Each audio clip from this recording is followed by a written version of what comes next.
spawning in the bottom left corner of the map, playing for Dragon Phoenix Gaming. A little bit overrepresented here tonight, but we are not complaining. It is the Red Zerg, Rogue. Oh crap! I was had the camera on the other guy. All right, there we go. My bad. No, it's all good. Rogue, there we go. Red Zerg. All right, here at the top right, we have our blue Terran player from Dragon Phoenix Gaming. It is Kier. Still rocking that happy star.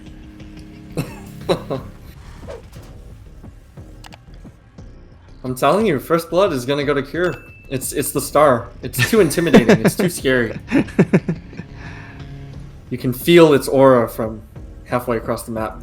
Yeah, it's a scary, scary, intimidating star right there.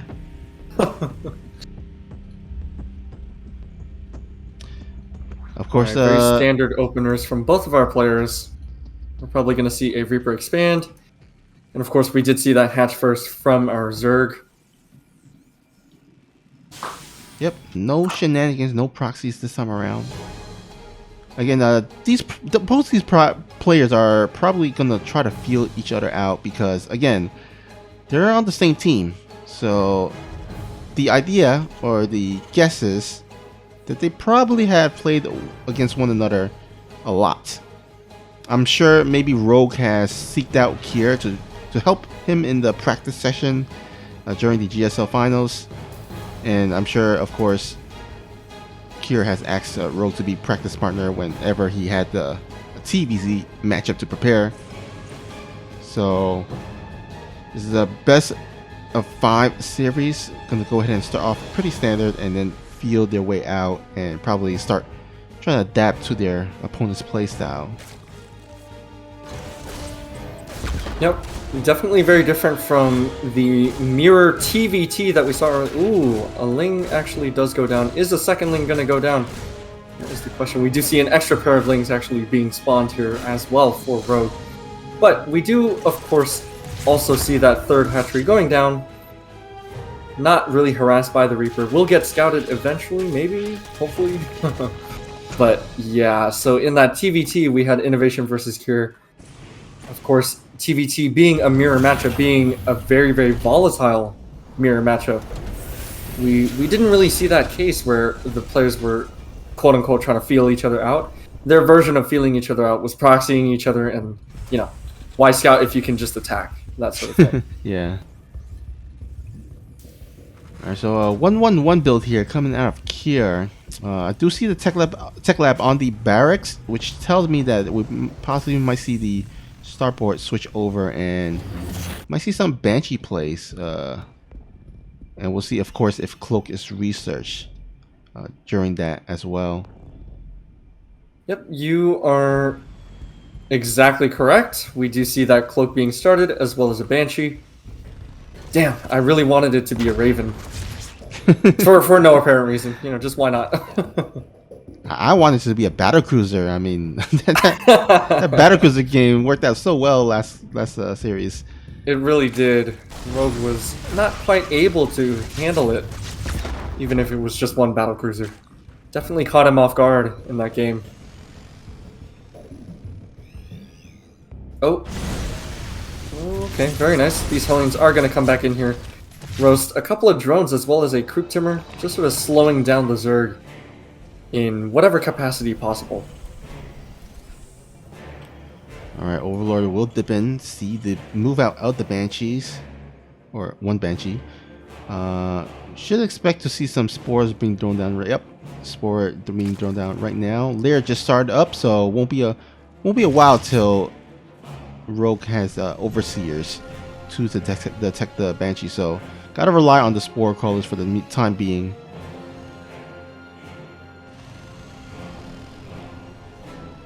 Alright, we're gonna see Cloak just about to finish. Perfect timing for that Banshee to come in. And speaking of perfect timing, the spores are done. So these queens, as long as they stay near the spores, they will actually have vision of that Banshee. So the best that the Banshee can do is sort of harass the drones as they are moving down from the ramp. And actually, this Banshee is doing pretty significant damage, getting 5 kills. And I believe the Hellions also got a 6th drone as well. Yeah. So 6 drones for free, 7 drones for free. That is not bad at all. especially since all of them pretty much survive. The Banshee Exactly, survive, yep. the Hellion survive, and the second Banshee that's about to come in here is going to get some additional drone kills. Oh, actually, never mind. He just kind of retreated back home. Oh, not back home. Retreated to his first Banshee. These 3 roaches, it is the same build out from our red Zerg player. We see the 3 roach opener. Difference being, instead of them being morphed into Ravagers and being used to semi-harass the Terran opponent, they were kept home and were able to defend against the Hellions. Now, our Zerg is going to take the 4th base on location right as the Terran player takes his 3rd base as well, so we're definitely going to have a macro game on our hands here. Now, at the same time, we do see the Banshees coming into the 3rd Zerg base location, picking off an additional 6 drones. That is 13 drones in total for free. Not very good for our red Zerg, but excellent play from our blue Terran. Yeah, and once again, saving those 2 Banshees, so you can kind of go back home, repair them, and then go at it once again. Oh, these Lings are not going to get much done. It looks pretty good from a certain angle. You know, if you just sort of delete the Hellions from the picture. Yeah, that looked pretty good, but that was not the case, of course.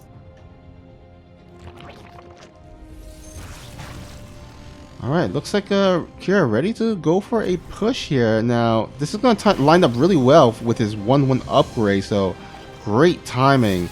However, Rogue does have a significant amount of roaches and Ravagers, as well as Queens to transfuse. And Kira is going to go ahead and get immediately pushed back by the overwhelming amount of roaches.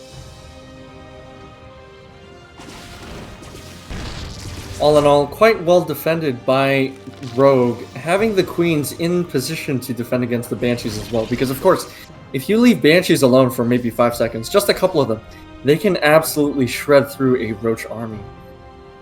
Roach Ravager army. Now, this is very interesting. Snoopy, I have to ask you, we've seen Rogue go up against 2 Terrans so far tonight, both of them playing very similar styles. We see that Kier is sort of emulating innovation in the last series, where he is actually going full Marine instead of Marine Marauder. Why do you think that is? Because I thought that Marauders are actually what you want against roaches, right?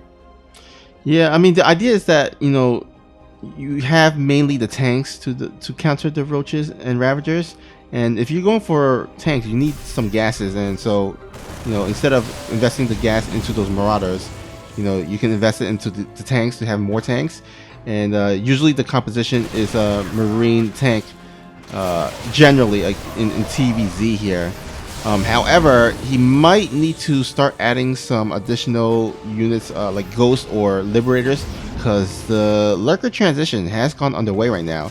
I'm not quite sure if Kier has scouted this yet.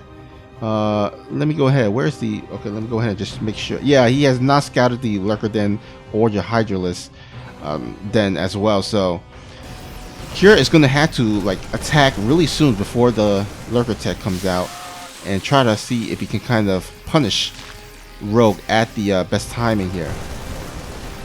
Yeah, speaking of punish, it does look like our blue Terran player is moving out a little bit early for their 2-2 push, but still across the map nevertheless. Now we do see 3 Vipers on the way, and the Vipers, any sort of spellcaster can of course change the tide of battle. Now we do see that burrow has been researched actually, and a group of roaches are going to move across the map. So, like you said, Kier needs to make something happen now. Otherwise, oh wow, these roaches are sort of on the flank in a very interesting position. They're going to jump right on top of the tanks, actually. Oh. I don't think Kier knows. He has not scanned. Oh. There we go. Oh, man. Oh my god, now he knows, and that is some nice tank pick-off. But it's still a scary force there. Oh, definitely very scary. We only see 5 lurkers being wrapped up right now. Ooh, some excellent bios taking down a decent chunk of Marines. Oh man, when I see that kind of clump of Marines, I just think, okay, Blinding Cloud, lurkers, and or Banelings, but we do see the Vipers coming out, getting some excellent yoinks on the tanks. Now all that's left are these Marines by themselves, And of course, Lurkers do shred through them. Now, these Lurkers do need support as well. We do see some Hydras and Ravagers quickly falling at the same time. Some excellent bios, so will this be enough for the Zerg to hold? It doesn't quite look like it. We see 11 drones going down and more on the way. A big clump of Overlords being stuck, caught out in the open as well.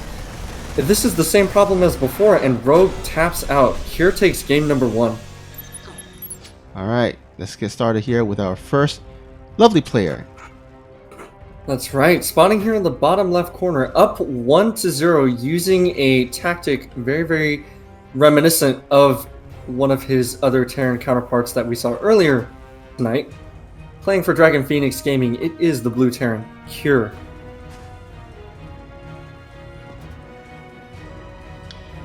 And spawn here at the top left corner of the map. He's our red Zerg player, looking to tie up the series.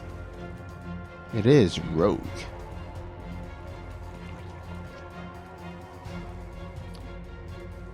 Alright, so this was a little... I think this was a nice point in the live chat that we just got. So Rogue has been playing very much Roach style this series as well as the last series, right? And I think, it's very reminiscent of his, Code S finals against Maru, this kind of playstyle.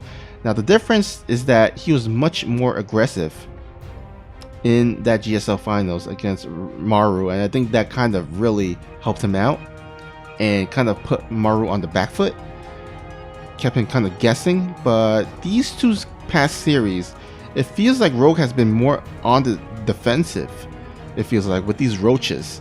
And because of that, I feel like it hasn't quite panned out well for him. So either he needs to go for a different army composition, or he needs to be a bit more aggressive in the start with these roaches. Yeah, I am in total agreement with that because, of course, Maru, a very, very different player from, say, Innovation or Cure. So Rogue, I think that, yeah, he definitely needs to change something because it's not exactly going 100% for him right now. Now, we did see 2 separate games in 2 separate series against 2 different players where Rogue sort of lost in the same way, where he didn't have enough lurkers, and roaches are not the best, right? And having them on the defense against all that bio was not ideal, and it just did not really work out. And the Marines were enough to overpower, like you said, with their 2-2 upgrades finished. They were enough to overpower the lurkers and actually take the game outright. So Vipers were not able to really help out either, aside from the tanks. Now, tanks, getting rid of them is always a good thing, but Banelings, a more traditional kind of army, maybe that would have been better, or like you said, something needed to change earlier in the game when Rogue was building up that Roach army. Indeed, and I think it kind of partly has to do with the fact that roaches, they take up some amount of gases. So, with that gas invested into roaches and ravagers, you have less amount of gas to invest into those Hydras and then those lurkers. And so, like, you usually see Zerg players that goes for the lurker Hydralist kind of army composition. They would add in lings as well, because lings they just mainly are mineral units. So you can kind of invest the minerals into lings and have the gas into Hydras and lurkers. But with roaches and ravagers opening, your Hydralist and lurker tech is going to be a bit behind, as well as not have as much. So I would love to see Rogue go for that ling Hydralist lurker Viper combo instead of the Roach Hydralist Viper. Yeah, definitely. We saw Armani, actually, I think it was a couple of seasons ago. I love quoting this because I saw a game where Tastosis called them Spiky Banelings. So from that moment on, I referred to lurkers as Spiky Banelings. He actually had a lot of success using them extremely, and I mean extremely aggressively, in conjunction with some lings and some banelings against Maru. Now, hold that thought, because that queen is actually caught a little bit out of position, just barely going to get away with its life, coming down to very low health. Now, of course, the queen by itself does just fine, but when it goes up against all those Hellions, it does not out DPS them and does suffer from the possibility of actually dying. Now these Hellions are going to come in, going to take a single pot shot at the drones at the third base, but not quite going to find the damage that they're looking for. Now this Banshee is sort of idling. Oh, there we go. It activated its cloak. It's going to come into the mineral lines and see what kind of damage it can do. Yeah, only one queen here parked to defend. Oh, I think he scouted at least one of the buildings. Oh, actually, that's only an evolution chamber. Okay, never mind. Oh, there we go. Lord finishes, and Banshee just barely one shot away does not take down that queen. Now, a second Banshee is coming back in here, and their DPS is quite high, but that Banshee is not going to finish the job just yet. Or will it? Oh. Takes down a drone. It's so interesting to see how they micro. You know, you're constantly poking back and forth because you always want to be moving basically in this game, right? If you're idling, then that's basically time wasted because it could have been doing something else. So oftentimes we see these dances where the units being microed, being paid the most attention, just sort of go back and forth all the time. Very, very cute. Yeah, for sure. All right, so speaking of cute. Oh, sorry, go ahead. Oh no, go ahead. Oh, I was just gonna say that one Ling is blocking the command center. Oh yeah. Yeah. Yeah, that's definitely a cute play. Oh, you know, any little thing you can do to slow down your opponent's economy, always a good thing. Yep, definitely. Now, speaking of things to slow down the economy, these Hellions did get a couple of roasts off, taking down a couple of drones that were unfortunately caught out at the wrong time. Doesn't look like any more drones are going to come down. Now, Innovation, excellent scan, and Hellion Micro does take care of quite a few creep tumors, setting himself up for whatever pushes in the future are to come. Alright, once again though, it looks like Rogue has started to go back into that Roach tech once again. Now, I'm not quite sure. He's going for the same thing. He's basically trying out the same build again, and it hasn't quite worked out for him. Maybe he can kind of make this work. I mean, he didn't invest as much roaches in the beginning compared to the previous game, but still, I don't like this kind of army combo coming out of Rogue. Yeah, I think, honestly, the one saving grace is that there are no Ravagers being morphed as well, so it's definitely a lot less gas that's being committed. And of course, we do see that Rogue is banking almost 1,000 gas, so definitely saving up for the tech to come. Of course, being Lurkers and the Hydroden, which I believe is finished. But yeah, I'm totally in agreement with you. You know, that's kind of not what you want to do in this game, especially in a best of series, right, where it's more than just 1 or 2 games. You need to be able to adapt. And if you're trying to just do the same thing again and again, when your opponent has already clearly shut it down, you know, the negative effect can sometimes be twofold. It's kind of like if you're, you know, going up against an opponent and they cheese you with the exact same cheese and you lose both times in a row.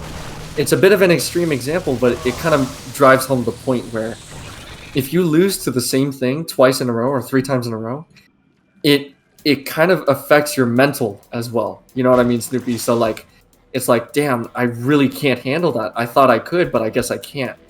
So I don't know if Rogue is sort of stuck in that mindset right now, but it does look like he will transition into Lurkers a bit more smoothly than last game. Yeah, we'll see how that works out this time around. Vipers are in the production, but Pure is moving across the map, so even if those Vipers comes out, he needs to consume energy. That's going to take time. He might actually have to sack one of these bases, this 12 o'clock base, as those Siege Shanks are about to siege on up. Yeah, this is not a good position for Rogue. Now, he does have a decent surround. Actually, Marines are caught a little bit out of position as the tanks are caught out, but at the same time, a small contingent of Marines are taking care of multiple... Oh, God. Okay, this is absolutely insane. 44 workers going down. Now, if Rogue doesn't handle this right now, which it doesn't look like he can, Oh my gosh, this is not going well for Red Zerg. Oh, Innovation, my very happy, taking down almost 50 workers, 50 workers, just in that one shove forward. Yeah, bases are being sniped down left and right as well. I mean, this attack is just by Kira is so effective, has so much value to it, and Rogue really kind of botched that surround there. You can kind of engage half of his army, and then the rest of his army, you know, followed up.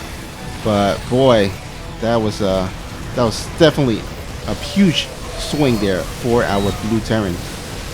Yeah, definitely. Now, speaking of swings, our Blue Terran is actually losing 30 SCVs on his side of the map. So these roaches, this is kind of what you need to do, right? When you're behind that severely, you need to make something happen, anything happen.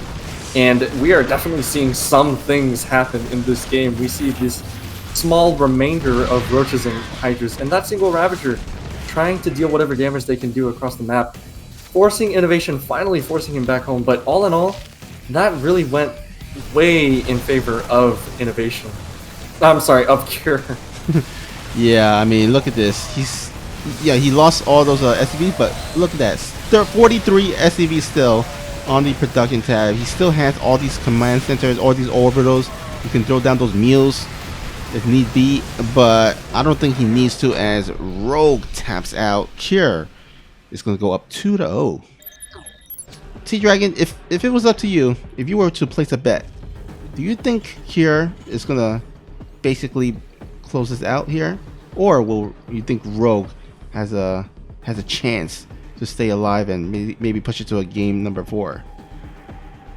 Yeah, if I were a betting man, which right now I am, I think that Rogue is going to take this game. I have faith. I think that Rogue has figured it out, you know.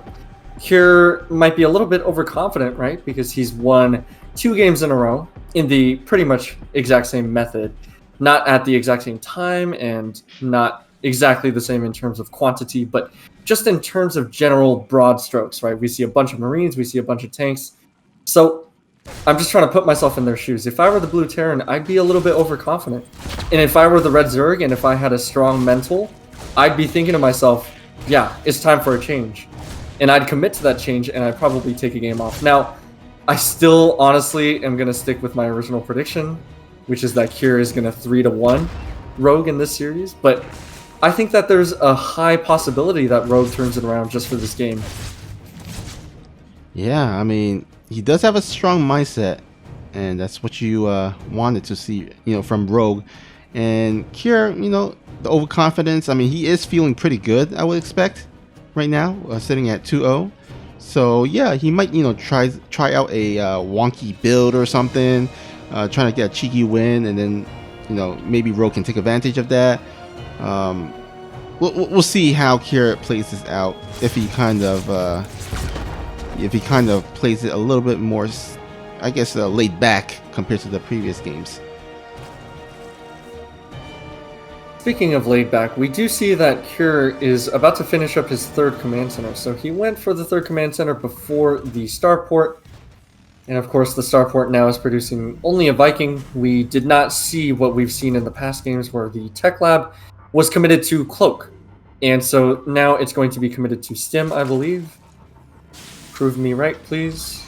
Yeah. But anyways, this Viking is just going to, you know, sort of shark around and take care of any pesky overlords. At the same time, this group of Hellions and that Reaper are going to start harassing, or not harassing, but they're going to start sort of poking at the Zerg, seeing what kind of damage they can do to the Creep Tumors and the Queens.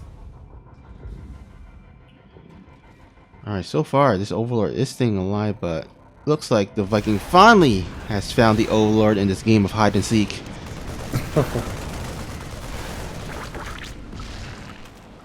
Poor Overlord just wanted to just sort of see what was over the horizon, but not quite able to. I don't think it was able to see the tech lab. Let me double check. Oh, it actually did. Oh yeah, it did. But he didn't see the actual building on it. It could have been a starport or it could have been the barracks, so. Yeah, that's right. Yeah, he still needs to be a little bit careful.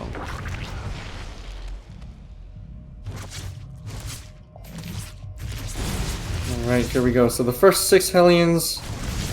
Oh, and actually the Reaper caught out of position, just barely. Oh, Cure losing the Viking as well, just a little bit sloppy. Underestimating how far out the queens would be.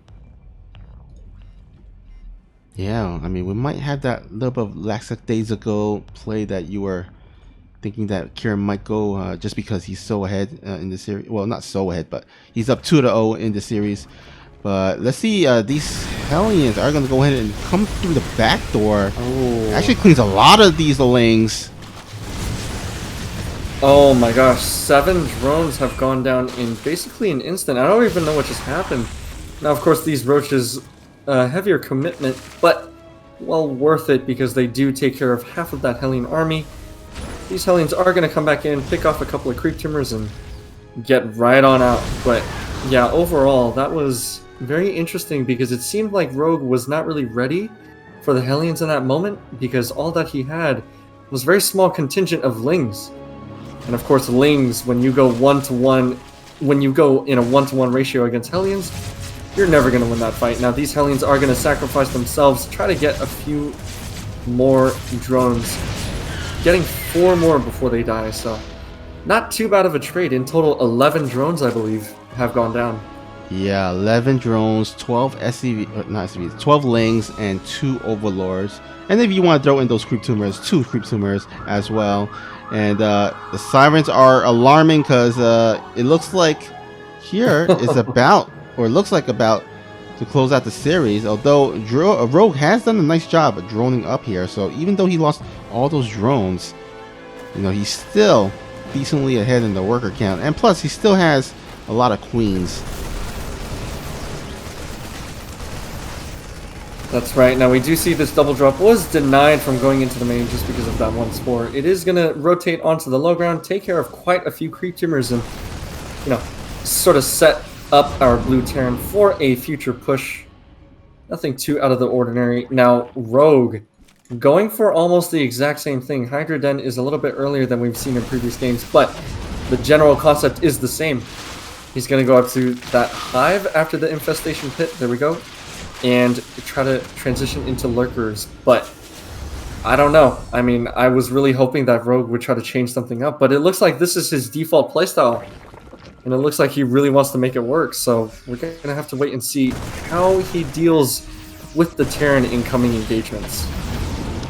Yeah, maybe like GSL, because GSL Season 2 is like starting up soon, maybe he wants to practice this build to see like if this still works, but I don't know. I'm not quite liking it. I mean, Roach, you can kind of get away with it maybe one or 2 game, but he's been at it for quite some time now. Not just this series, but also the previous series. And it hasn't quite worked out well for him, but he needs to find something different to see how he can kind of change it up to make it work. And so far, I'm not quite sure what that is.